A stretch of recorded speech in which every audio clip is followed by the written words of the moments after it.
you saw that one and the same organization, an NGO called Bluebird, keeps coming up. Let's finally talk to the person who knows about the Bluebird more than anybody else. This is Hanna Mokrousova. Please welcome. Who is the head? Our, well, that was not yet even the organization then, but the specialists from our organization have been providing assistance to those, to families of those who are captured, who go missing from May 2014. This date, I don't know whether many people in May of 2014 realized that we were at war with Russia. The first prisoners of war appeared in April 2014.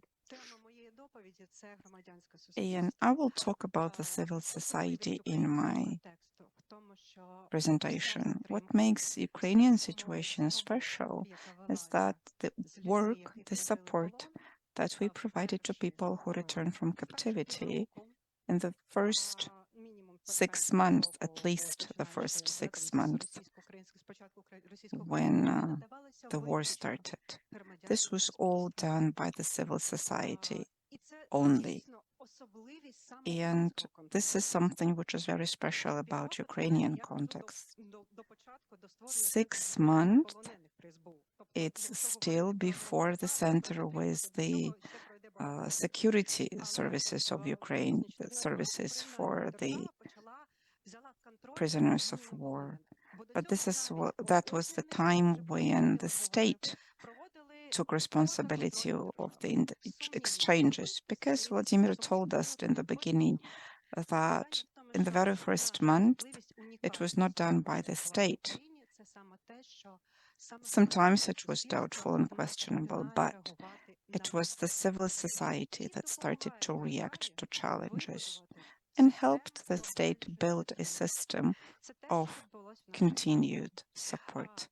This is what we had in our country. Now, coming back to the type of help that is needed, I would like to ask you whether the state can do it without the civil society. What is it that we need? Working with people who survived captivity is just a little bit, a little piece of all of the problems that we have. What we need to provide high quality services.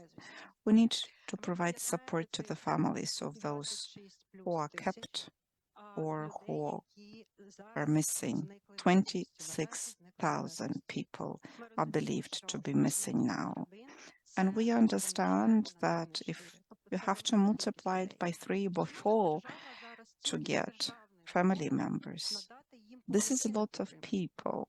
So if we only use state funds to help them, we will not be able to do a lot. It's not because something goes wrong in Ukraine, it's just because it is a lot of work, which cannot be done only at the cost of the state. Support of the families of those prisoners of war is needed because they go through personal hell. They need to have enough strength to wait, to fight, because they do a lot to make sure that their relatives, their friends are liberated. They look for information. And they have to be able to do that. And this is only possible with the active civil society. This is our work. After people are liberated, what happens next? And this is our achievement. We have some of the reintegration activities, but for the military, mostly for the military, and a little bit more of civilians can take part. We have the law on social and legal protection, according to which people can receive about 100,000 hryvnias. But they have to prove that they were kept in captivity. How do you do that if they were not Military. What is illegal detention in the situation of war? As different from generally understood illegal detention. The occupying force has the right to detain people, to bring order. How do you prove that this was illegally done? And these are the questions that people coming back from the captivity find very difficult because they have to prove that they need support and that they're entitled to it. What Tatiana was saying is that people after captivity find it difficult to exist, just to exist. Fighting, proving, getting support from the state sometimes is impossible. And this is where the civil society also can help. Then, after people come back, after reintegration happen, people do their rehabilitation with Lісова Поляна, the forest wound. Still, 21 days after such terrible experience is not enough. Tatiana said that captivity is a situation when people experience violence. So restoring trust in people, in society, in the state, in others, is difficult. We need to stay in contact. And this is again where the civil society is needed. Because just going with the state steps and measures is not enough. There will also be need for further ability to come for help. Then, next, when people are freed, they have a chance or they are entitled to certain services. You understand that their families, just families of people who were kept in captivity, who fought, who survived it all, very often they go through horrible things because they were imagining what was happening to their loved ones. They could have been under attacks themselves. Maybe they had to be, they had to relocate. Maybe they were prosecuted themselves. Because we have such instances when people had to leave these territories, risking their lives. Very often, these people do not come for state support. There is a timer here, but it was not set on, so you should tell me when I have to stop. Well, just as much, you can have as much time as you need. It's a democratic process. So, working with the families of those people who were liberated is something we really, really need. And the state will never be able to cover it all. Yes, rehab centers can provide them with medical and psychological assistance, but these families have to be together. They need to find support. The family has to recover as a system. And this is where we need the civil society and all of the specialists who can be of help beyond what the state does, who can really provide support. Next, the next question is the work with the families of those who are missing. There will be another person talking about that, so I will only briefly touch upon that and say I'm not going to speak about Ukraine now. I will give you an example. When in 2015 I went to Georgia, I thought then that we will just continue for a year or two, and the question of those prisoners of war will not be our topic anymore. And they have met the families, the women of people who went missing during Georgian Russian conflict. They had learned to support each other, to self-stabilize, to be socially active, but at one moment, a colleague that I came with suddenly said that 20 years ago, when she was 4 or 5, she was in this place during the conflict, and one of those Georgian women who looked stable suddenly would take her purse. Again, 20 years ago. She was a very small person then. She takes her purse and starts showing pictures. And she starts asking questions. And she said, "Look, maybe you saw that person that maybe was your brother or something." And I realized that this is something which we will work, and then our children will work with that, because the scale of what's happening in Ukraine, the number of people missing is huge. And people will never be in peace with this problem. They will never stop believing, because even if you come back to being socially active, there is always this. You want to believe in a miracle. 20 years later, 40 years later, you will find something. And it is important that the whole of the country knows how to support these people. These are not psychologists or rehab centers. This is the task that the civil society is facing. We need to learn teach the whole country to help them see that the war, the consequences of the war, is something that we will all live with, and the children too. We don't have to be locked in what was happening before the war.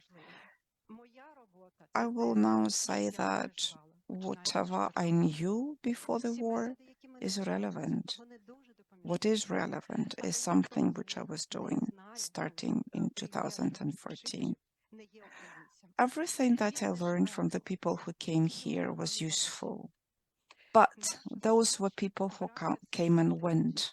It doesn't hurt them so much. We, as the civil society, have to learn from that and then teach everyone not to panic. We need to teach them that there will be families of those who went missing, who will be waiting for years and years to come, and their pain will never stop until they find their loved ones. We need to understand that everything that we learn is meaningless if our neighbors think that the war is somewhere out there. I often hear that people from the front, will come different, or people from captivity will come different. No.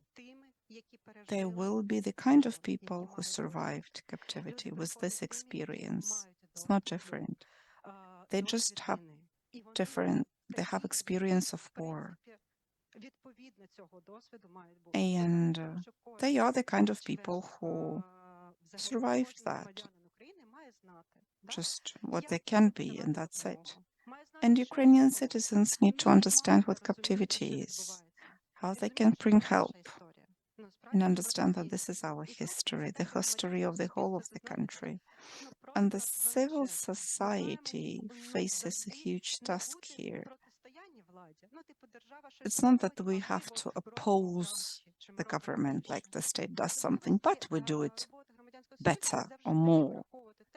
We need to account for the fact that the majority of services, like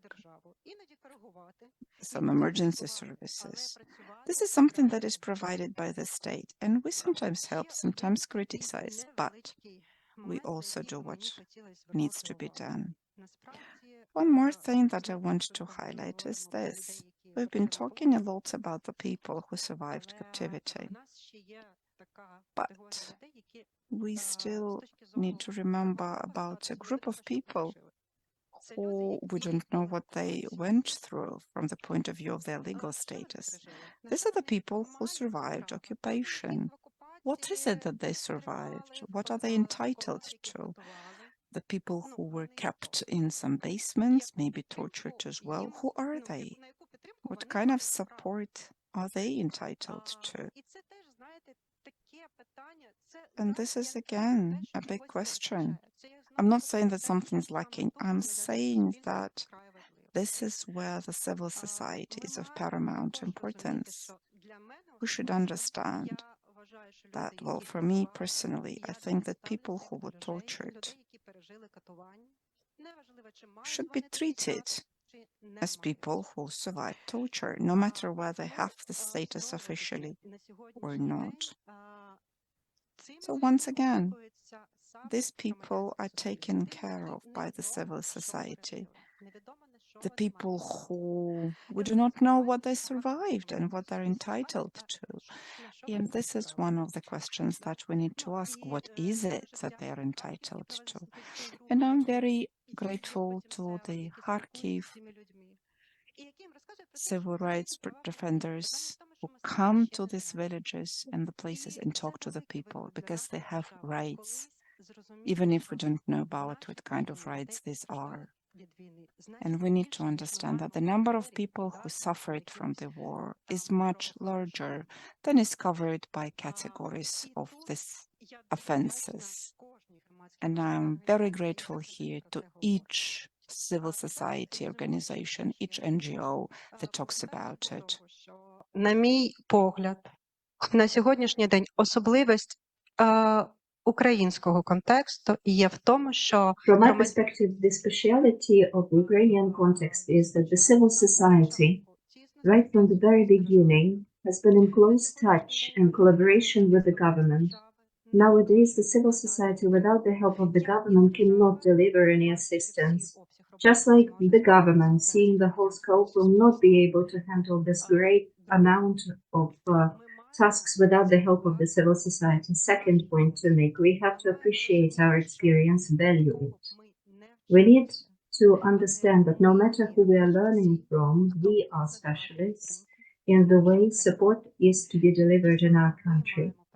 And it's us who has to impart this experience, pass on this experience. We have to understand that no one but us, the majority of those gathered in this room, understand that, because I can see it from your faces. But we need to pass it on to the people who are outside this room. Third point to make, any support needs to be comprehensive.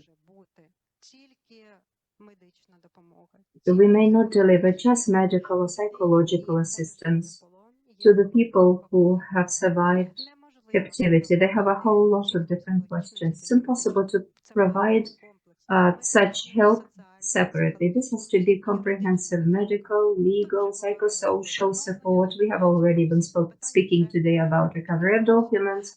So all of these issues have been talked about on and on. But we need to come to realize that in our country, this needs to be done. Is the government the only responsible entity for that? No, of course. The government is responsible for setting up this referral network. That's something that is being done nowadays, and this cooperation needs to continue. And lastly, no matter what we do, this will never be enough. We have to realize it when delivering our support, when working. We have to see that this is not a sprint. This is a lifelong work. We have to keep teaching and passing on this information, preserving our strength, because we are also citizens of this country. We're also going through all of these traumatic experiences. And in order to deliver help to others, we also have to take care of one another and ourselves. That's all from me. Thank you.